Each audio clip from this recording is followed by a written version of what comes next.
Fun stuff. Okay, we good? It's 5? Cool. All right, awesome. All right, folks, we're live on the YouTube. Here we go. So posting also on YouTube the link to the video that we're referencing here. So everybody on YouTube, go and click on that link. And I'm going to put the image address in the chat too here on YouTube. I'm not sure if it'll play like the GIF will play.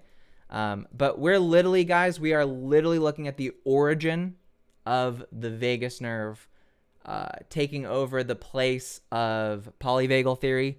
And we're looking at what's called protovagal theory. Okay? I am the first one to discover this. The insight came to me, to Sterling Cooley. Sterling Cooley is laying claim to the protovagal theory, the actual real origin of the vagus nerve, as it went to the origin of tetrapods some 400 million years ago. Okay? 370 to 400 million years ago was when this came into the human ancestors of, fish and that kind of stuff. Okay? Cool.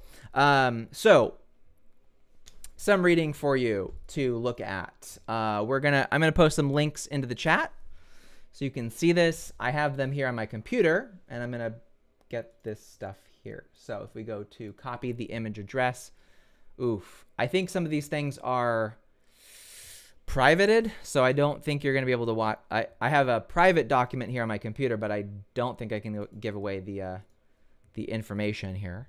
But I'm going to try. Let's see. If I put that in the chat, does that work? I'm trying to post stuff that's stored on my computer, but privately. Can you try clicking on that link that I just posted from ClickUp? Does that open up anything? Oh, it tries to download it to your computer. Hey, Barbara. Hey, good to see you. Okay, so you can at least sort of see that picture, what it's referencing. That is the evolutionary tree of vertebrates, okay? Now, if you'll go at the very bottom where it's orange, it's called the Sarcopterygii. That's an ancestral form of fish that are really weird looking. I'll post a picture of what those looked like. I have a picture here. I'm coming with the receipts. Awesome. Thanks, Barb. So that's what the Sarcopterygii look like. They're really weird ancestral fish. And those particularly captured this thing called the Nemertean proboscis, or the proboscis, as people like to call them. I'm just going to keep on calling it the proboscis, but we can't hear you when in the link. Yeah, okay. No worries. Well, click on the link, look at it, and then come back. We're basically just putting right here in the sand right now that the protovagal the protovagal theory now is live and direct for people. So you can literally see that in the GIF. So what does this mean for everybody? It means that the kind of insights that we're going to be able to get for people on how to get better from illness is going to be radically better than this, made up stuff that doesn't match actual theory. Because you only get bad outcomes when you push theories that are untrue.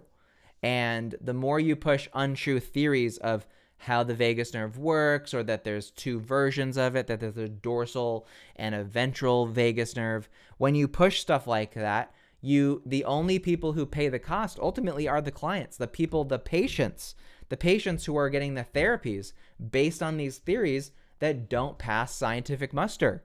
And the reason that poly types of theories don't hold up really is just due to genetics.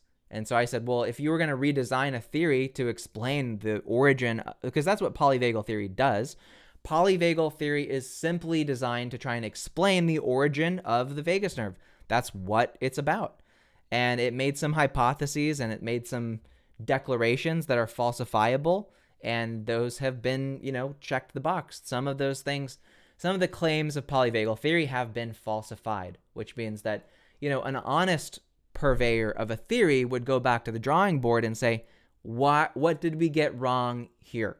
How could we try this again from how could we radically rethink how we designed a theory that could so easily be falsified by looking at genetics? That's what Porges probably needs to get onto. But because there's such an investment in polyvagal and therapies, it's such a fun, isn't it such a fun marketing thing that it's called polyvagal theory, then it launched a therapy. So there's polyvagal theory, then there's polyvagal therapy, and everybody who says, well, no, polyvagal theory is totally true because I was in a polyvagal therapy session and I felt better. It's like, no, that has nothing to do with the two. That'd be like saying, well, I was in Rome one summer and I witnessed an exorcism, therefore that everything that the Catholic Church talks about is completely true. That's what the heck? Like, are you guys smoking crack? No, that's not how that works. You don't get to do that kind of thing. It's like, like I know I'm younger, but I went to a pretty good school and they taught us things like logical fallacies, that you can't just jump. Oh yeah, well, I had a good therapy session with a polyvagal therapist, so therefore the theory of polyvagal theory must be totally true. No, like what? And this is coming from people who should know better. That weren't schools better than in the year 2002 when I was in middle school? I was in middle school in 2001 and 2 and 3, and I was taking elementary biology classes learning about how a theory works. And there are people who are like 50 and 60 who are like, no, polyvagal therapy is great. It means that it's true. And it's like, no, it doesn't. You just had a therapist who is trained in other therapies that are good. Like a therapist who goes, okay, and so tell me about how you're doing today. And do you feel safe and stuff? Oh, that's so good. That's so bad. Oh, that's what the therapy is doing. That has nothing to do with the origin of the vagus nerve. Are you freaking kidding me? Are you nuts? Anyway. Protovagal theory is what is on order today. New discoveries. I'm posting this to Twitter, just so you guys know. If you guys want to follow me over on Twitter, that'd be cool. Announcing the protovagal theory today. Watch me on video explain it here. Okay, cool. Great. Protovagal theory. That's it. Protovagal theory. Type it in the chat, guys. Type it in the chat. Okay? I want to see you type it. Protovagal theory. That's what we're talking about. So protovagal theory is the theory of the vagus nerve that's probably far more accurate than what we have right now. The origin of what proto means, protovagal theory. I can't post that all on YouTube. We're going to put that here. There we go. So protovagal theory implies an examination of the earliest or primitive version of the vagus nerve. The proto is in English taken from the protos. Protovagal theory. Charlene, I like that one. It sounds like protovagal. It's cool. I like the way you wrote that, actually. It kind of sounds German almost, or like it's like Dutch. Protovagal theory. I like it. I like it a lot. I think it just rolls off the tongue kind of. But you did a good job. That's fantastic. But yeah, that's basically I actually do think that's probably what we're looking at here right now is literally protovagal. So let's see if there's anything else. You are learning German. Okay. Yeah, see, I know. See, I went to school, folks. Okay, I'm not a dum-dum. I may act like a fucking tool on these videos sometimes and like a total madman, but I'm pretty smart. I'm pretty smart. Yeah. Okay. So here we go. This is very interesting. I'm gonna put this in the chat also. So this is why what I'm just posting right there is the reason that polyvagal theory is wrong. It says that cardiorespiratory interactions previously identified as mammalian are present in the primitive lungfish, which is what polyvagal theory claims is not possible. Polyvagal theory lungfish. Look that up.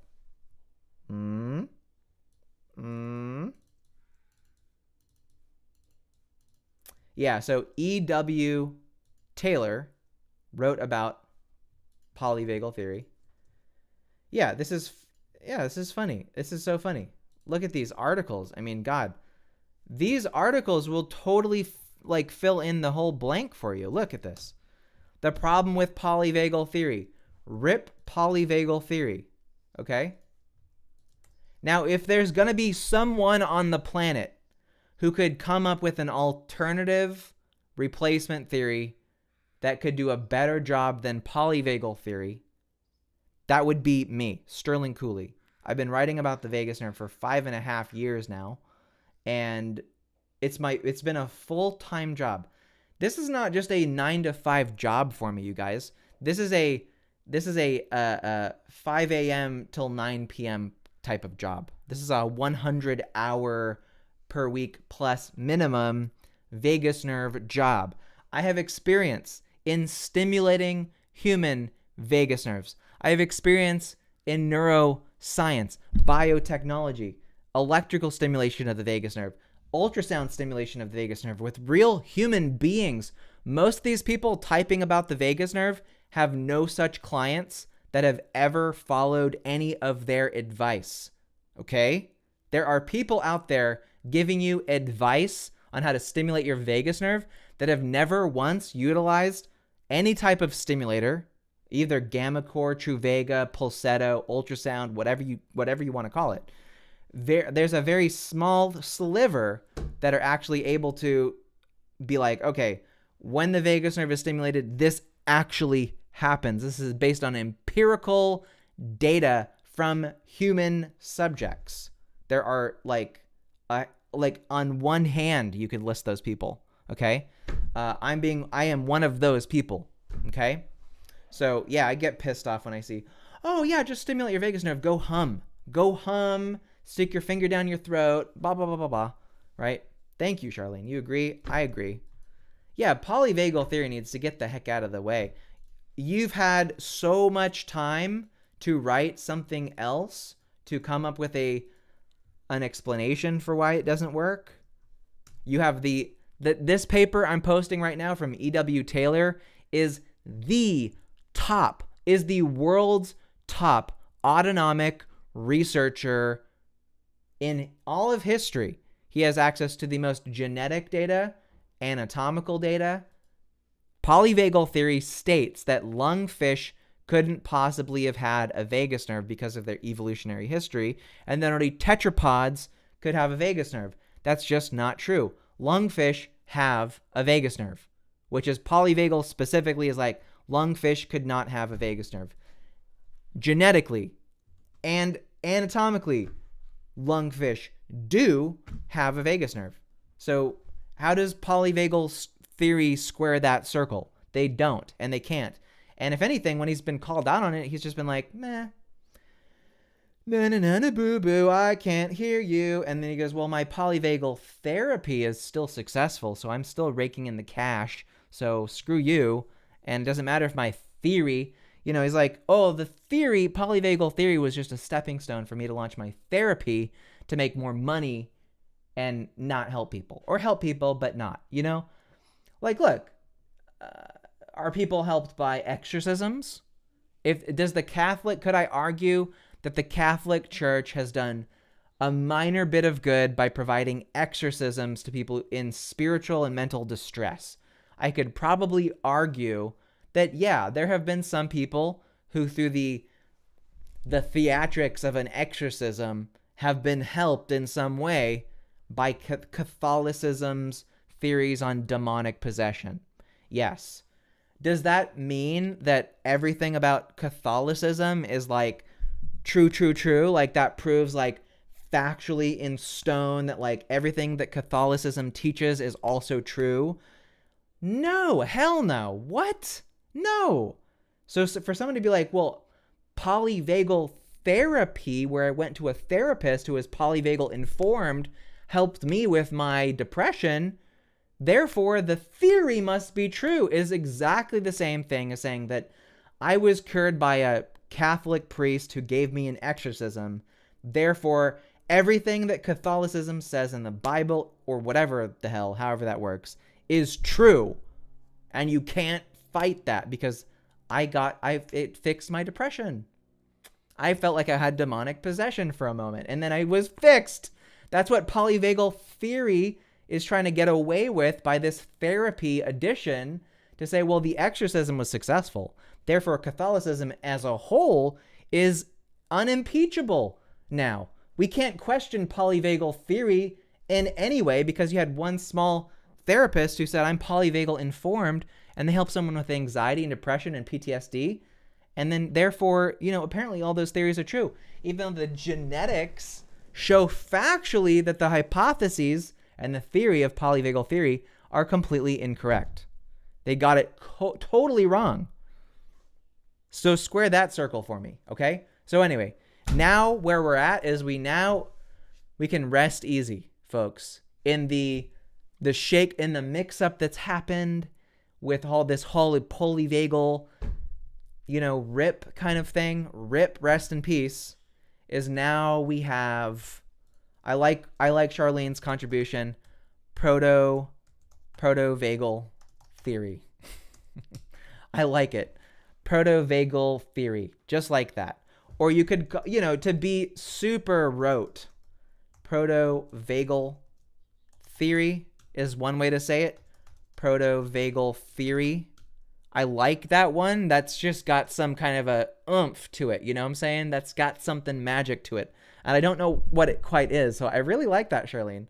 I'm glad that you're taking German, because it seems it's literally like what you would read in an old German text from like 1835 on the discovery of the origin, like the exact origin of the vagus nerve from like many hundreds of years ago. So I like that one, protovagal theory. So it's proto. Polyvagal theory is the claim that there's a dorsal and a ventral form of the vagus nerve, and that's uniquely human.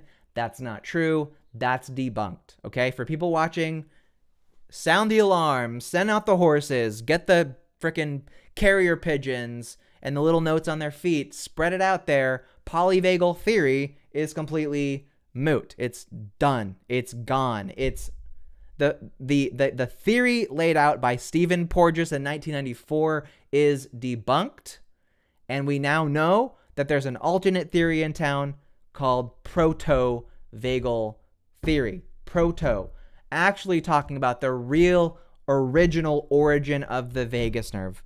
Look through the chat chain to see the links to show you exactly what we're talking about. But basically, we found that 400 years ago, I have found genetic evidence from RNA sequencing of our ancestors from 400 years ago showing an initial, actually pretty advanced form of the vagus nerve 400 million years ago.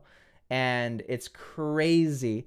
I'm going to be writing more about this, but I just wanted to get this video on record and time-stamped June 11th in 2023 on a Sunday. And I am showing up on a Sunday, yes, because I got the energy for it. Because guess what I do? I stimulate my vagus nerve. I meditate. I exercise. I eat food. I do what I tell people to do, okay? I went outside and exercised in the sun today. It was awesome. And then my partner made food for us. Then we ate I had my Ninja Creamy going, and we made watermelon sorbet out of real fresh watermelon that I processed last week. Can you imagine a pint of delicious watermelon sorbet that you made at home with a Ninja Creamy? This thing goes, it makes ice cream pretty much on demand. You have to prepare it 24 hours in advance. But if you guys haven't heard, I love ice cream. and I love the Ninja Creamy. And at the end of the day, as sad as I am that some people will never hear this message, some people will never hear the truth. Polyvagal has had a head start, guys. They have had a 19-year head start. 1994, the publication of polyvagal theory. It took 19 years for that to get out this far. The debunks came years ago too, by the way, guys. The questions of polyvagal theory came some, 20-ish years. Am I getting these times right? 20? No, we're talking like 30 years or something. Yeah, 30 years. Yeah. So 29 years. 29 years head start on polyvagal theory. But just about close to 8 years ago, 7 or 8 years ago, people started publicly questioning, like, hey, there's some information that I have that shows that the hypotheses presented by polyvagal advocates is not matching genetic data. And Stephen Porges is just like, sorry, homie, I don't give a fuck. I'm making millions of dollars off these saps because they're talking about my polyvagal theory therapy stuff. So confusion has, definitely benefited that guy. I guess allegedly, I'm alleging on some basis that yes, there's a financial incentive to protect polyvagal theory at all costs because there's a lot of therapies connected to it. And so if you go for polyvagal theory, which there are actual scientists, I don't think they want to get that word out. And I'm just like, fuck this, man. So anyway, protovagal theory is the new thing. Poly is garbage. You're right. Poly is garbage. So yeah, that's awesome. Super stoked. Oh yeah, and I forgot you guys. I always want to do our simultaneous squeeze. I literally got so into it today. I was just like, boom, boom, boom. Okay, so we're gonna do this. Ready? Everybody, simultaneous squeeze real quick. Don't be driving a car. Don't be walking around. Make sure you're sitting. You might get dizzy. You might pass out. Okay, so ready? Here we go. Simultaneous squeeze. All you need is take a deep breath in.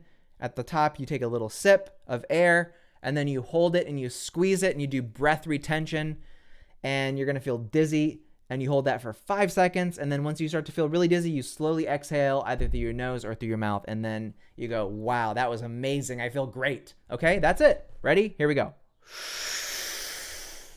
And then a sip. 5 seconds hold. 3, 4. And exhale slowly. Oh, nice. Okay. Very cool, folks. Very cool. I feel great. All right. Now, it is a beautiful day out.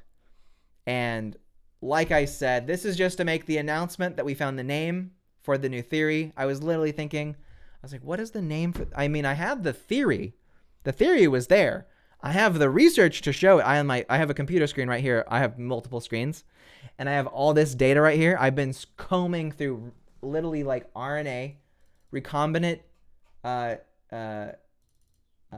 nucleic acid data here on my computer showing some insane stuff. So anyway, we'll have that coming to you shortly, published. Fuck it, maybe I'll submit it to Nature. I'll submit this stuff to Nature publication. They'll go, the guy's got a point. There is now the protovagal theory. You doubt me? Don't doubt me. Don't cross me. Don't say that I can't, because I can. If I put my mind to it, I can and I will. Protovagal theory is the theory to replace polyvagal theory. Okay? All right. So, cool.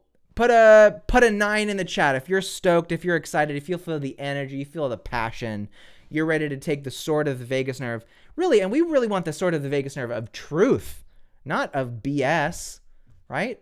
What does lying get us in the end? It only gets us bad things. Escaping and running away from the truth is no way to be in life. Okay? You know who I'm talking to.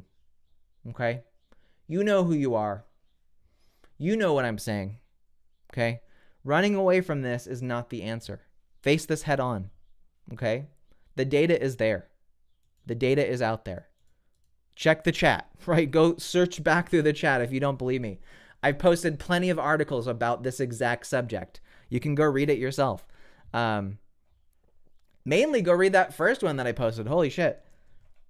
If you have never heard of this is called the Nemertean worm. Go research this. Seriously.